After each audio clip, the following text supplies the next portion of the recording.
దొరికితేనే దొంగలు. ఈ కథను రచించిన వారు శ్రీమతి వలివేటి నాగచంద్రావతి గారు. ఈ కథ 2019లో ప్రచురితమైంది. సెలవు రోజు మధ్యాహ్నం భోజనమయ్యాక ఒక్క కునుకు తీసి లేద్దామని మంచం మీద వాలాను. నిద్ర పూర్తిగా పట్టిందో లేదో గట్టి గట్టిగా అరుపులు. ఉలిక్కి పడుతూ లేచాను. అది మా ఇంట్లో నుంచి కాదు. అమ్మయ్య, అంతవరకు క్షేమం. మళ్లీ కళ్ళు మూసుకుందామనుకున్నాను. కాని బయట పెరిగిన కేకల స్థాయి, శృతి మించుతున్న మాటల జోరు నన్ను మంచం మీద నిలవనీయలేదు. వెధవది, మనది కాని తగుని చోద్యం చూడాలని ఉత్సాహపడని మనిషి ఎవరు చెప్పండి? బద్ధకం వదిలించుకుని కిటికీ దగ్గరకు వెళ్లి వీలైనంత తొంగి చూశాను. అబ్బే, కనపళ్ళా. వీధి తలుపు తీయక తప్పలేదు. అలా ఒళ్ళు మరిచిపోయి అరుస్తున్నది మా చివరి ఫ్లాట్లో ఉండే తరుణి గారు. పాపమలా రెచ్చగొడుతున్న కారణం కూడా ఆవిడ ఎదురుగానే ఉంది. ఆవిడకు ధీటుగా అరుస్తోందా సాల్తి? ఏ అవసరం గురించి కట్టారో గాని చివరి ఫ్లాట్కి ఎదురుగా కాక ఓ పక్కగా పెద్ద గది ఒకటుంది. దానిలో ఉంటున్నారో తల్లి కూతురును.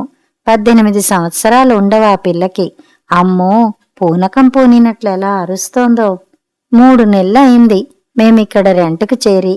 ఈ అపార్ట్మెంట్స్లో వాళ్ళందరూ మంచి హోదాలో డీసెంట్గా ఉండేవాళ్లే. తరుణి గారైతే ఇంకొంచెం రిచ్ అనిపిస్తోంది నాకు. గది గదికి ఏసీలు, ప్లాస్మా టీవీ, డిష్ వాషర్, మాటల్లో హోదాతనం.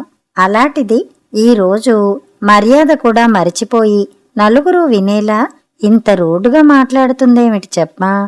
దాదాపు ఓ పావుగంట ధ్యానం చేసుకున్నంత ఏకాగ్రతగా ఆలకిస్తే అప్పటికి నాకు కాస్త అర్థమైందేమిటంటే, తరుణి గారు బిగ్ బాస్కెట్లో తెప్పించుకున్న సరుకుల్ని ఎండొస్తోంది కదా అని ఎదురుగది పక్క బాల్కనీ లాంటి ఖాళీ స్థలంలో ఎండబెట్టారట.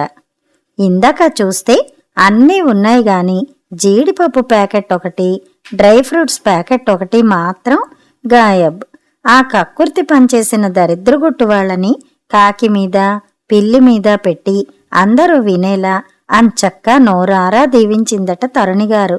హత్తెరి, ఆ కాకి పిల్లి అంటున్నది మమ్మల్ని నేనని తెలుసుకోలేనంత తెలివి తక్కువ వాళ్ళం అనుకుంటున్నారా? మీకున్నంత ముదనష్టం మాకు లేకపోవచ్చు, కానీ నీతి నిజాయితీకి తక్కువ వాళ్ళం కాదు. వెధవ జీడిపప్పుకి, బాదం పప్పుకి మొహం వాచిలేం. జాగ్రత్త, అనవసరంగా దొంగతనాలు అంటగడితే ఊరుకునేది లేదు. నోరు అదుపులో పెట్టుకు మాట్లాడండి. కరిచినంత పని చేసిందా అమ్మాయి. నీ పేరెత్తలేదు, ఊరెత్తలేదు.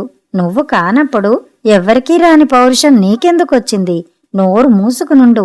తరుణి గారు కాస్త కూడా తగ్గలేదు. చినుకు మీద చినుకు, జడివాన, మాట మీద మాట, పోట్లాట. ఆ అమ్మాయి పేరు అరుంధతి. వాళ్ళమ్మ అన్నపూర్ణమ్మ. కూతుర్ని రావే తల్లి అని వెనక్కు లాగుతూనే ఉంది పాపం. ఆఖరికి తరుణి గారే మంగళవాచకం పలికారు. ఛీ, అలగాజనంతో పెట్టుకోవడం నాదే బుద్ధి తక్కువ. అలా గొణుగుతూ లోపలికి వెళ్లి ధడాలన తలుపు వేసుకున్నారు. అదిగో మళ్ళీ సెగ తగిలిన దానిలా తిరిగి విజృంభించపోతే రెక్క పట్టుకుని లోపలికి లాక్కుపోయింది వాళ్ళమ్మ. అలా ప్రశాంతమైంది వాతావరణం. ఏం లాభం? అప్పటికే నా నిద్ర కొండెక్కిపోయింది. ఇది జరిగి 2 రోజుల అనంతరం పొద్దున పూట పిల్లలు స్కూళ్లకి, శ్రీవారు ఆఫీస్కి వెళ్ళాక ఇల్లు ఎలా ఉంటుందో తెలిసిందేగా. పోని నేనే చెబుతాను. సంత అయిపోయాక, గంపలన్నీ ఎత్తుకుపోయాక మార్కెట్ ఎలా ఉంటుంది అలా ఉంది ఇల్లు. వాళ్ళని తిట్టుకుంటూ నా మీద నేనే జాలిపడుతూ సర్దుకుంటున్నాను. అప్పుడొచ్చారు తరుణిగారు. చేతిలో పళ్ళెం, పళ్ళెంలో పనస్తోన్లు, విశాఖపట్నం సంపెంగలు పట్టుకుని. రండి రండి, ఆనందంగా ఆహ్వానించాను. పళ్ళెంలోకి చూసి కాదు సుమండి. ఇక్కడికి మేమొచ్చి 3 నెలలైనా ఎదురైనప్పుడు మందహాసాలు చిందించుకోవడం తప్ప ఫ్లోర్లో ఉండేవాళ్లతో పూర్తి పరిచయం లేదు. ఓ మంచి సందర్భం చూసి నేనే వెళ్లి పలకరించుదామనుకుంటున్నాను. అనుకోకుండా ఆవిడంతటా ఆవిడే గుమ్మంలోకొచ్చేసరికి నిజంగానే సంతోషం అనిపించింది. వైజాగ్ నుంచి మా అమ్మ పంపించింది. సీజనల్గా తప్ప దొరకని పండు అయినా, పువ్వైనా ముందుగా ఎవరితోనైనా షేర్ చేసుకోవాలంటుంది మా అమ్మ. తాను వచ్చిన కారణం అదేనన్నట్టు అన్నారు తరుణిగారు. పంచుదామనుకున్న వాళ్లలో నాకు ప్రయారిటీ ఇచ్చినందుకు ఇంకా ప్రసన్నమైపోయాను. కాసేపు ఎవరి ప్రవర వాళ్ళు చెప్పుకున్నాం. తరుణి గారు హై క్వాలిఫికేషన్ ఉన్నావిడే ఓ సాఫ్ట్వేర్ కంపెనీలో ఉద్యోగం చేసేవారట. ఎదుగుతున్న పిల్లలను కనుసన్నల్లో పెట్టుకోవడం ముఖ్యమనిపించి 5 అంకెల శాలరీ వచ్చే జాబును వదిలేసుకున్నారట. ఆవిడంత కాకపోయినా నేను విద్యాధికురాలనే. చూశారుగా మనకి చదువులేని ఆ బ్రూట్స్కి తేడా. తప్పు తన దగ్గర పెట్టుకుని కూడా ఎలా గొంతు పెట్టుకుని వదిలిందో వేధవది. మహా ఉంటే ఓ 1000 రూపాయలుంటుంది ఆ డ్రై ఫ్రూట్స్ ధర. పోతే పోనిమ్మని నేనే ఆ నోటికి నమస్కారం పెట్టాను చివరికి. అవునవును చూసా, తల ఊపాను. పోవటమన్నది ఒక్కసారే కాదు శాంతగారు. తప్పేది లేక కామన్ వరండాలో ఎప్పుడైనా బట్టలు ఆరేస్తానా? ఇక అంతే. నా పెట్టికోట్లు, చేతి కర్చీఫ్లు, టవల్సు, నాప్కిన్స్ లాంటివి ఎన్ని మాటలు మాయమయ్యాయో. వాళ్లే దొంగలని తెలిసినా ఆ గయ్యాళి పిల్ల నోటికి దడిచి ఏం మాట్లాడను. మొన్ననే కోపం తట్టుకోలేక బయటపడిపోయాను. తీసింది వాళ్లేనంటారా? వచ్చిపోయేవాళ్లు ఉంటారుగా. నాకు సందేహాలెక్కువ. భలేవారు శాంతగారు. పట్టపగలు ఈ చిల్లర సామాన్ల కోసం ఈ 4వ ఫ్లోర్ దాకా వచ్చిపోయే దొంగలెవరుంటారు? పనమ్మాయి చీకటితో వచ్చెళ్ళిపోతుంది. పాలవాడు, పేపర్ వాళ్ళు పైదాకా రానే రారు. బుట్టలో పడేస్తే తాడుతో పైకి లాక్కుంటాం. 10 గంటల తర్వాత గాని నేను వాషింగ్ మిషన్ ఆన్ చెయ్యను. కాకపోతే ఈ ఫ్లోర్లో వాళ్లు కాక 4 అపార్ట్మెంట్స్ ఉన్నాయి. లాయర్ ప్రభాకర్ గారు, డాక్టర్ ధనంజయ్ గారు, మీరు, మేము. మనకి చిల్లర దొంగతనం చేసే అవసరం లేదు కదా. ఇక ఆవిడేమో వంటలు చేస్తూ బతికేస్తోంది. మాధవి క్లాత్ స్టోర్లో సేల్స్ గర్లా పిల్ల. ఇప్పుడు చెప్పండి, కర్చీఫ్లు, జీడిపప్పులు దొంగలించాల్సిన కర్మ వీళ్లల్లో ఎవరికుంటుందో? రీజన్ సరైందే. అంగీకారంగా తలూపాను. మా అమ్మ అంటుండేది, వియ్యానికైనా కయ్యానికైనా సమాన స్థాయి ఉండాలని. నిజమే కదా. సమాన స్థాయి గల వాళ్లు పక్క ఉంటేనే మనకో మర్యాద మన్నన ఉంటుంది. లేదంటే చూశారుగా, మొన్న లేబర్ వాళ్లలాగా నన్ను అరిపించారు. ఇంతకీ తరుణిగారి డిమాండ్ ఏమిటంటే అన్నపూర్ణమ్మ గారిని ఆ గది ఖాళీ చేయించాలని. మాటలతో సరిపెట్టలేదావిడ. నెక్స్ట్ ఆదివారం లేడీస్ మీటింగ్లో ఈ ప్రపోజల్ పెట్టింది. 24 ఫ్లాట్లున్న చిన్న అపార్ట్మెంట్ సముదాయం మాది. అన్నపూర్ణమ్మ గారిని వెళ్లగొట్టడానికి తటస్థంగా ఉండిపోయిన నేను తప్ప మిగతా వాళ్ళందరూ వ్యతిరేకించారు. అందుకు కారణం ఆ తల్లి కూతుళ్ల మీద ప్రేమో, తరుణిగారంటే ద్వేషమో కాదు.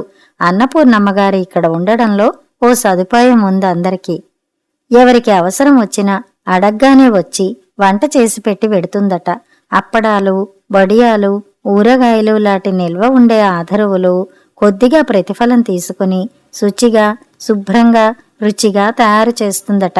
ఈ అపార్ట్మెంట్స్లో వాళ్ల చిరుతిళ్లకి స్వీట్ షాప్కి పరిగెట్టాల్సిన అవసరం లేకుండా జంతికలు, కారపూసలు, అరిసెలు, ఒకటేమిటి ఏమడిగితే అవి ఇంటికి వచ్చి చేసి పెడుతుందట.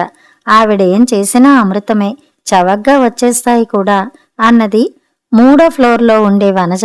తినటం తప్ప చేసుకోవడం చేతగాని నాబోటి వాళ్లకి ఈ వనరు వరప్రసాదం అన్నది కాదంబరి. ఆవిడ రైల్వే హాస్పిటల్లో నర్సు, మొదటి అంతస్తులో ఉంటారట. అవునవును ఒప్పుకున్నారు మిగతా వాళ్ళు. ఆ అమ్మాయి కాస్తంత గడుగ్గాయి కాని అన్నపూర్ణమ్మగారు చాలా సౌమ్యురాలు. మీవి అవి ఇవి పోయాయంటున్నారు. వాళ్ల మీద మీకు అనుమానం. నిజం దేవుడికెరిక. మాకెవరికీ ఆ ప్రాబ్లం రాలేదు. పైగా వాళ్ళు ఉండడం మాకు చాలా సౌకర్యంగా ఉంటుంది. మీ ఒక్కరి కోసం అందరం అంత సౌకర్యాన్ని వదులుకోగలమా చెప్పండి? దానికంటే ఒక పని చేయకూడదు. మీ వస్తువులు బయట ఉన్నప్పుడు వాటి మీద ఓ కన్నేసి జాగ్రత్త పడితే పోతుందేమో ఆలోచించండి. అలా ఆ తీర్మానం వీగిపోయింది. మొహం గంటు పెట్టుకుని లేచిపోయారు తరుణిగారు. సమస్య ఈవిడిది కదా, వాళ్లకెందుకుంటుంది నొప్పి? సానుభూతిగా అనిపించింది నాకు. ఖరీదైనవి కూడా పోతున్నాయా తరుణిగారు? అడిగాను. ఇద్దరం కలిసే వెనక్కొస్తున్నానులేండి. నేనలా అడగంగానే పాపం తన గోడు వెళ్లబోసుకునేందుకు ఒక సాల్తీ దొరికిందన్న ఫీలింగ్ కనిపించింది తరుణిగారిలో. నా చెయ్యి పట్టుకుని అలా వెడదాన్ రండి అంటూ రైలింగ్ దాకా తీసుకెళ్ళింది. పోయినవి కాస్ట్లీవా కాదా అన్నది సమస్య కాదు శాంతగారు. ఆఫ్టర్ ఆల్ 1000-2000 చేసే చిల్లర వస్తువులు పోతున్నాయన్న చింత కాదు నాది. అలాంటి లో క్లాస్ పీపుల్స్ పక్కనుండడాన్నైతే ఎలాగో అడ్జస్ట్ అవుతున్నాను గాని నేను భరించలేనివి వాళ్ల బుద్ధుల్ని. అందరిలా వాళ్ళు నలుడి వంశం వాళ్ళని, భీముని చుట్టాలని చెక్క భజన చేయడం, ఆకాశానికి ఎత్తడం నాకు చేత కాదు. వచ్చిన కొత్తలో ఆవిడ చేత రవ్వ లడ్డు చేయించా. లడ్డూలో రవ్వ సరిగ్గా వేగలేదు, పంచదార తగ్గింది, లడ్డు గుండ్రంగా నిలబడలేదు. ఆ మాట మొహమాటం లేకుండా చెప్పాను. తప్ప అయినా ఆవిడ అడిగినంత మనీ ఇచ్చేశా కూడా. 2 రోజులాగి డబ్బు ఇవ్వండంటూ మళ్ళీ వచ్చిందా పిల్ల. ఇచ్చానంటే నమ్మదే. ఆ మొండితనానికి మండింది నాకు. ఓ 10 20 కావాలంటే అడిగి తీసుకోవాలి గాని ఇదేం పద్ధతి అని అరిచా. అప్పుడు కామైపోయింది. ఇంకోసారి ఎంతో అవసరం పడి పిలిస్తే కుదరదని చెప్పించింది తల్లితో. ఆ పిల్లకు ఎంత తలబిరుసో చూడండి. నేను అబద్ధాలాడతానట, నాకు గీర్వాణమట, ఇంటికి వస్తే వాళ్లతో అథారిటీగా మాట్లాడతానట, దాష్టీకం చేస్తానట. నా వెనక ఎన్ని వాగుతోందో. పక్కలో బల్లాన్నుంచుకున్నట్టు అట్టాటి పొగరుబోతుల్ని, నీతి నిజాయితీ లేని వాళ్ళని, కక్షతో ఎప్పుడు కాజేసి బాధపడదామా అని కాచు కూర్చున్న వాళ్ళని పొరుగున ఉంచుకోవడం ఎలాగో చెప్పండి.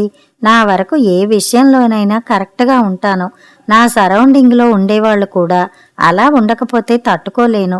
నుదుటి ముడి విడలేదావిడికి. మాకు పనిచేసే దుర్గా తరుణి గారి గురించి ఇలా అంది. ఆ తరుణమ్మ ఖరాకండి మనిషమ్మ. ఒక్కరోజు నాగా పెట్టినా జీతం తెగ్గొట్టేస్తుంది. ఇదేమంటే డబ్బు లేకుండా పై పని ఏమన్నా చెయ్యమంటే నువ్వు చేస్తావా అని నిలేస్తుంది. అలా అయితే ఎట్లానమ్మా, పట్టు విడుపు ఉండొద్దా అని. మా వాచ్మెన్ అయితే ట్యాంకులు కడగాల్సిన తేదీలు, ఏ రోజు ఏ పని చేస్తానని ఎగ్గొట్టేనో లేదో, వాయిదాలు వేశానో క్యాలెండర్ మీద డేట్ రౌండప్ చేసి మరీ తప్పెత్తి చూపిస్తుందా మేడం. మరీ అంత నిక్కచ్చితనం పనికిరాదు అంటాడతను నిరసనగా. మా అపార్ట్మెంట్ దగ్గరగా ఉండే జనరల్ స్టోర్స్ ఓనరు కామెంట్ ఏమిటంటే, తరుణి మేడం అంత విచిత్రమైన మనిషిని నేను చూడలేదమ్మా. సీల్ చేసిన ప్యాకెట్లు కూడా తూకమే ఇస్తుంది. 5-10 గ్రాములు తగ్గితే ధరలో తగ్గించి మరీ ఇస్తోంది. ప్రతి కస్టమర్ ఇలా చేస్తే మేం వ్యాపారం మానుకోవలసిందే అంటాడు. అమ్మా, వంటింటి గట్టు మీద ఉల్లిపాయలు కట్ చేసుకుంటున్నాను. వెనక నుంచి 2 చేతులతో అమాంతంగా వాటేసుకుంది నా గారాల కూతురు తేజు. ఉలిక్కి పడి వీపు చరుచుకోవలసి వచ్చింది. స్కూల్ నుంచేగా వచ్చింది. అండమాన్స్ నుంచి వచ్చినట్టు ఆ ఎక్స్ప్రెషన్ ఏమిటి కసురుకున్నాను. అదేం పట్టించుకోలేదు. అది మామూలుగానే ఎగిరి గట్టెక్కి కూర్చుంది. బహుత్ భూక్ లగ్ రహా హై మాతాజీ అంటూ నేనిచ్చిన పాస్తా ప్లేట్ అందుకుని, అమ్మా, తరుణి ఆంటీ ఏవేవో చాడీలు చెబుతుంది గాని అరుంధతి చాలా మంచిదమ్మా అంది. అడగకుండానే ఈ కాండక్ట్ సర్టిఫికెట్ ఎందుకు? ప్రశ్నార్థకంగా చూశాను. మొన్న డొనేషన్ అడగడానికి వెళ్ళినప్పుడు షాప్లో ఇంకా జీతం ఇవ్వలేదు బేబీ అంది. అదో వంక అనుకున్నాను. ఇప్పుడు వచ్చేస్తుంటే పిలిచి మరీ చేతిలో పెట్టింది. 5,000. 5,000 నోరు ఆవలించాను. వాళ్ళ షాప్లో వాళ్ళందర్నీ కూడా అడిగిందట. అది ఇంకో 3,000 తనది కలిపి ఇచ్చింది. వారం రోజుల్లో వచ్చే గాంధీ జయంతి సందర్భంగా తేజు చదివే హైస్కూల్లో కస్తూర్బా ఆర్ఫనేజ్కి విరాళం ఇవ్వాలని వాళ్ళ ప్రిన్సిపల్ ప్రపోజ్ చేశారట. ఎవరెంత తేగలరో చూస్తాను అని సవాల్ కూడా విసిరారట. అది హడావిడి. అప్పట్నుంచి ఖాళీ దొరికినప్పుడల్లా చుట్టుపక్కల మిగతా అపార్ట్మెంట్ వాళ్ళను కూడా చందా అంటూ తెగ పీడిస్తోంది మా తేజు.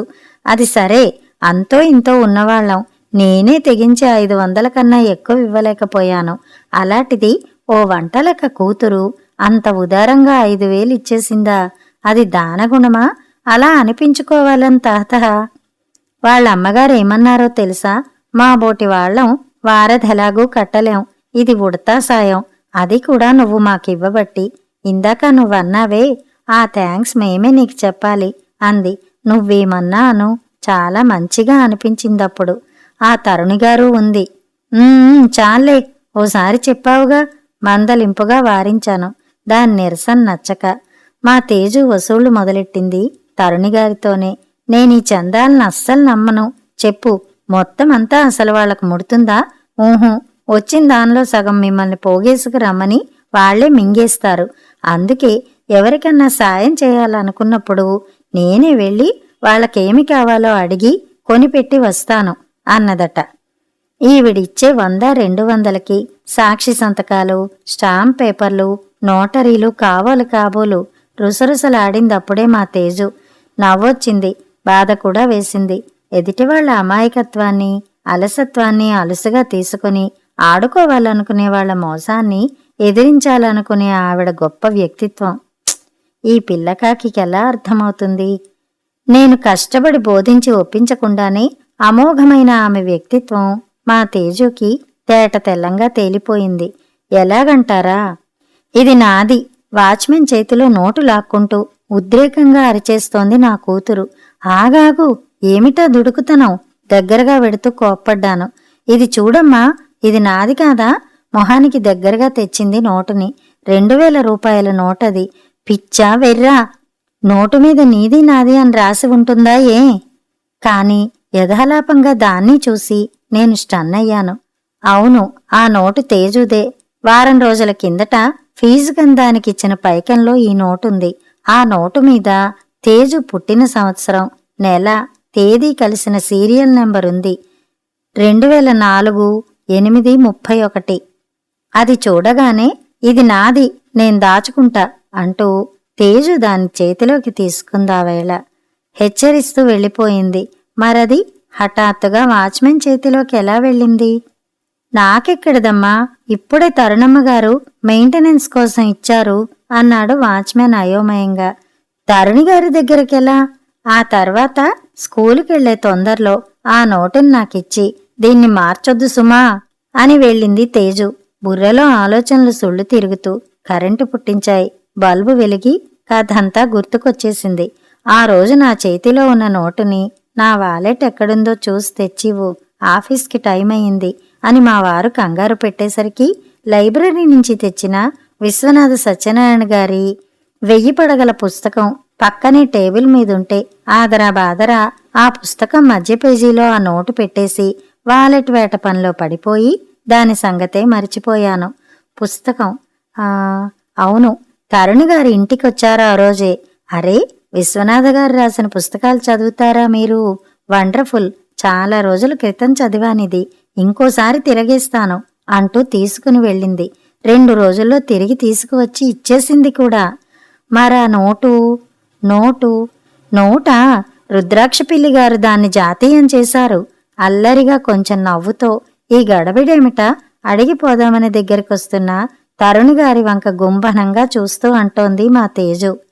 వాచ్మెను వాడి చేతిలో నోటు వాదించుకుంటున్న మమ్మల్ని చూసేసరికి నెత్తురు లాగేసినట్లు తెల్లబడిపోయి అంతలోనే అద్భుతంగా రక్తం చిమ్మినట్టు ఎర్రబడిపోయింది తరుణి వదనం. జీర్ణం కానట్టు నా గొంతులో ఏదో అడ్డుపడుతోంది. కథ సమాప్తం.